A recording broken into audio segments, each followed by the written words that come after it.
Bom dia, sétimo ano, mais uma vez aqui, professor Eduardo Moura, no estúdio, aqui no Colégio Espaço Livre, certo? Para gravar a nossa aula de História.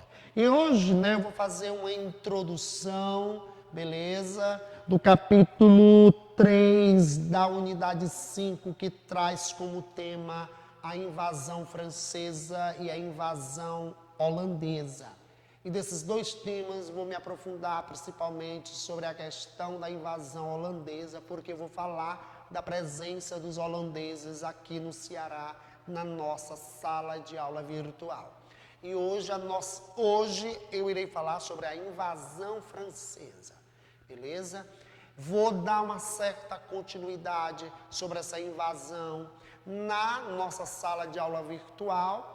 E na sala de aula virtual também eu já vou fazer uma introdução da invasão holandesa no Brasil. Justamente devido à permanência dos holandeses aqui no Nordeste, e justamente também a presença holandesa aqui no Ceará com a presença deles em Fortaleza, quando ergueram o forte de Enxenenbuc. Beleza? Então vamos lá, meus amores, para a página 174. Beleza? Nessa página 174, certo? Eu vou aqui enfatizar, eu vou aqui dar destaque, certo? Para o motivo dessa invasão holandesa, o motivo dos holandeses, beleza? Aqui no continente americano.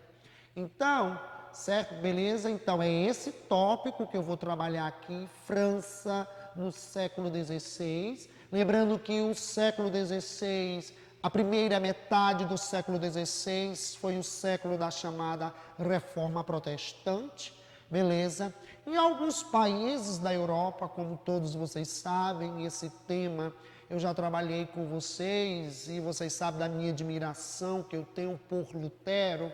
Mas a minha admiração por Lutero é a questão porque é com ele que dá-se início àquilo que a gente chama de filosofia subjetiva, beleza? E a filósofa que eu estudo também tem uma admiração muito grande por ele. Vamos deixar por aqui, porque não é aula de filosofia, certo? E a gente sabe que é com ele, a partir de 1517, que dá-se início à chamada reforma, ou as reformas, Eu não posso falar de uma reforma, e sim de várias reformas, justamente porque, e como eu falei para vocês, justamente reformas, porque vai surgir várias igrejas protestantes na Europa a partir do século XVI, beleza? E o surgimento, em alguns países, como a Alemanha, como a Suíça, entre outros países, a Inglaterra, então, o protestantismo vai ter uma certa aceitação.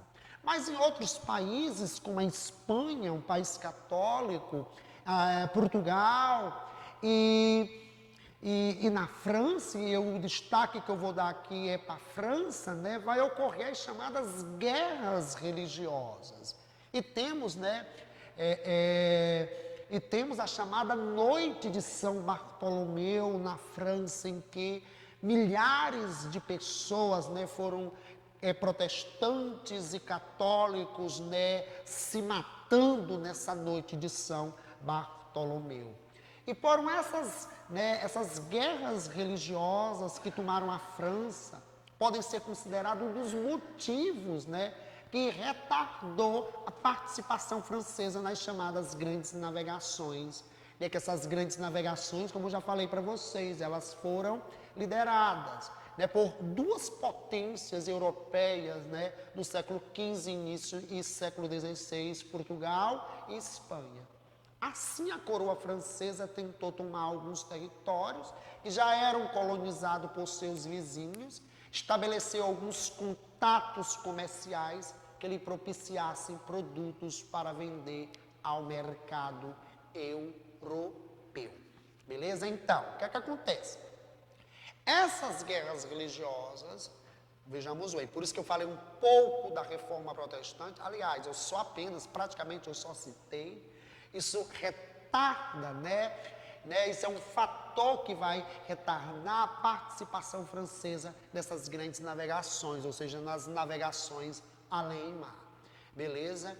E quando, e só depois é que a coroa francesa, aliás, o Estado francês, ele vai contestar o chamado Tratado de Tordesilhas, não só o Estado francês, mas outros Estados europeus, como o Estado inglês, o Estado francês, dentre outros Estados europeus, vão questionar esse Tratado de Tordesilhas, vão achar isso injusto, porque que o mundo ele foi dividido entre Portugal e Espanha, porque somente esses dois países têm direito, certo, às terras, abre aspas, descobertas, fecha aspas, beleza? E aí os franceses partem, para colonizar áreas aqui no continente americano. Agora nós vamos para a chamada França Antártica. Então, e aqui, meus amores, eu quero ler nessa página 175 a partir do quarto parágrafo. Então, vamos aqui a partir do quarto parágrafo. Beleza? Então, vamos lá. Os franceses conseguiram solidificar suas posições. Nos primeiros 5 anos, receberam um reforço da França. Isso no caso dos franceses aqui no Brasil, e aqui eles vão formar aliança com os tamoios e transformaram o forte em uma das mais poderosas fortalezas da época. Beleza? Já aqui, o Rio de Janeiro só seria recuperado pelos portugueses em 1567, quando o governador-geral Mendes Sá enviou tropas e navios para combater os franceses que estavam no Rio. Ao final, os franceses foram derrotados e mais de 600 indígenas tamoios morreram. Lembrando que os tamoios formaram aliança com os franceses, devido, pelo fato da hostilidade dos portugueses para com os tamoios, beleza? A presença francesa em território brasileiro teve relevância para as dinâmicas de resistência indígena. Isso é justamente, essa parte ela é importante para a gente ter uma tomada de consciência no sentido de que os indígenas, eles não foram passivos a esse processo de colonização. Significa dizer que ocorreu uma reação por parte dos indígenas no que se refere à presença portuguesa aqui no Brasil, ok? Muitos grupos indígenas souberam articular seus interesses aos franceses contra os portugueses.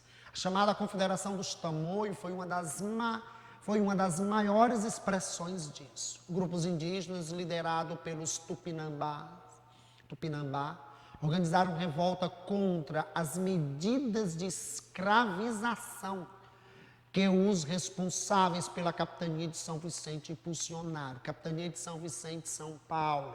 Nesse contexto, era uma capitania pobre e de São Paulo partia as bandeiras, aquelas bandeiras que tinham como objetivo, certo, a captura de índios para ser escravizados. E essa confederação dos tamoios vai ser uma reação justamente contra essa prática que era praticada pelos paulistas nesse contexto histórico, beleza? Os indígenas organizaram um ataque aos portugueses e para isso articularam o apoio dos franceses para tal ato. Os portugueses, por sua vez, aliaram-se a outros grupos indígenas e após mais de uma década de conflitos venceram a confederação dizimando centenas de indígenas. Ok? Então, lembrando a vocês que eu vou ter que encerrar a minha aula por aqui, Beleza? É interessante que vocês façam aí em casa uma leitura de toda a página 174 e 175, ok? Principalmente essa presença francesa aqui tanto no Nordeste, no Maranhão, quanto no Rio de Janeiro, beleza? E eu vou me aprofundar nesse tema ainda mais quinta-feira na nossa sala de aula virtual. Fique em paz, fique com Deus, até a nossa próxima aula, sétimo ano. Tchau, tchau.